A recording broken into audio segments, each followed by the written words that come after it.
Hello, my name is Gabrielle Moore. My capstone proposal is a research project entitled How the COVID-19 Coronavirus Pandemic Has Changed the Way We Work. I have prepared this for multidisciplinary studies classes 492 and 495. As we all know, on March 11th, 2020, the World Health Organization declared COVID-19 a global pandemic. What we did not know or could not have known at the time was that this pandemic would change nearly every aspect of our lives, especially how and where we work. There are many people considered essential workers who continued on serving the public just as before, but there were also a substantial portion of our workforce who, out of safety and health concerns, began working from home. My proposed plan is to compare national research, although limited right now, with what local companies and employees have to say about their own experiences and how they plan to move forward. A recent Gallup poll showed that at the height of the pandemic, over 51% of the workforce was working remotely. This poll goes on to say that of those who are able to work remotely, 2/3 of them want to stay remote. I plan to take the national research I'm able to find and compare it to local data to understand the impact that this life-changing pandemic will have in the Treasure Valley.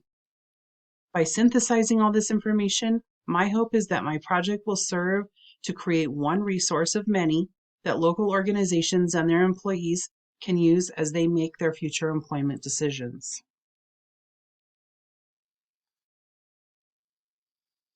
The impact of such a huge shift in the workforce, both locally and nationally, has the potential to impact our economy, employment opportunities, work culture, and work satisfaction in some very profound ways. If a large portion of the workforce no longer commutes to work, like a normal drive to work to an office job, nearly every area of our economy is impacted. If more companies begin to offer remote work opportunities, job seekers now have more options. And as preliminary studies are showing, remote workers tend to be happier and more productive. In a recent poll by CNBC, researchers found that 44% of those working remotely are happier to have their job now than they were before the pandemic. And as for productivity, a 2016 Global Workplace Analytics report shows that businesses lose $600 billion a year in workplace distractions.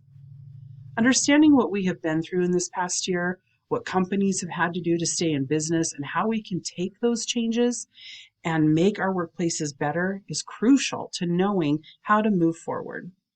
The big question is, are companies better off with a large remote workforce?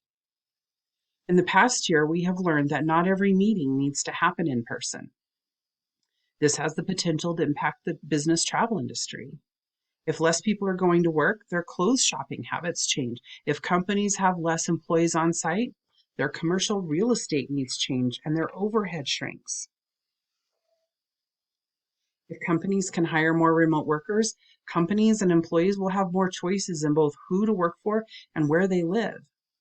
If more people are working from home, the expectations of home buyers will change the real estate market because buyers will now need home office space. For managers, if most of your employees are working remotely or on a hybrid schedule, the way you manage will need to change. If remote workers are in fact happier, the overall mental health of Americans could potentially increase, which could impact things like disease rates and longevity. The list goes on and on. Every day, company leaders are meeting in cities all across the nation, hoping to make decisions on how to or whether to bring back their remote employees and resume a normal work week. But many people I have spoken to are resistant to returning to work for both safety and personal reasons.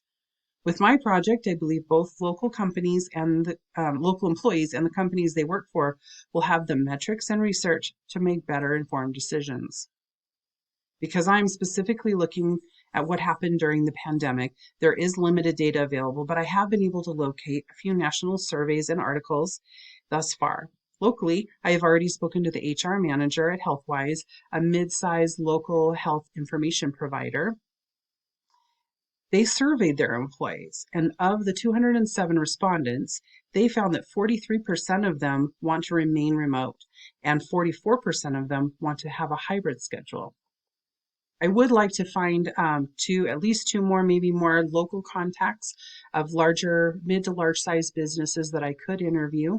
I have spoken to people in my sphere of influence, my network, and I do plan to do a survey of a large online group that I belong to, just to get an average man on the street survey feedback. Knowing what happened to productivity and employee satisfaction during this unprecedented time will allow companies to be more resilient in the future and better understand what employees need to be more productive and happy.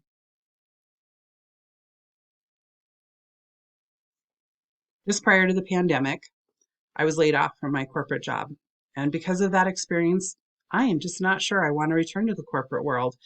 However, if I do, I hope that this project would be an accomplishment that would highlight my capabilities as well as be helpful to my community.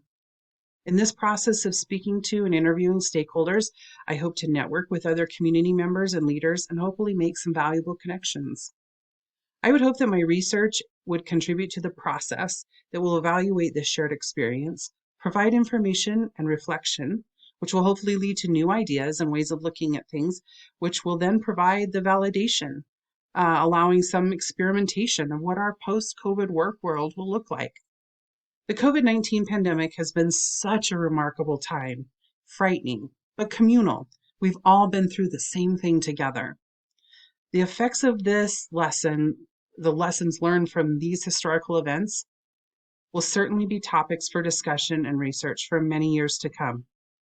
Despite the ugliness that the virus brought, there were also some really valuable lessons, personal and dealing with personal growth and adaptation.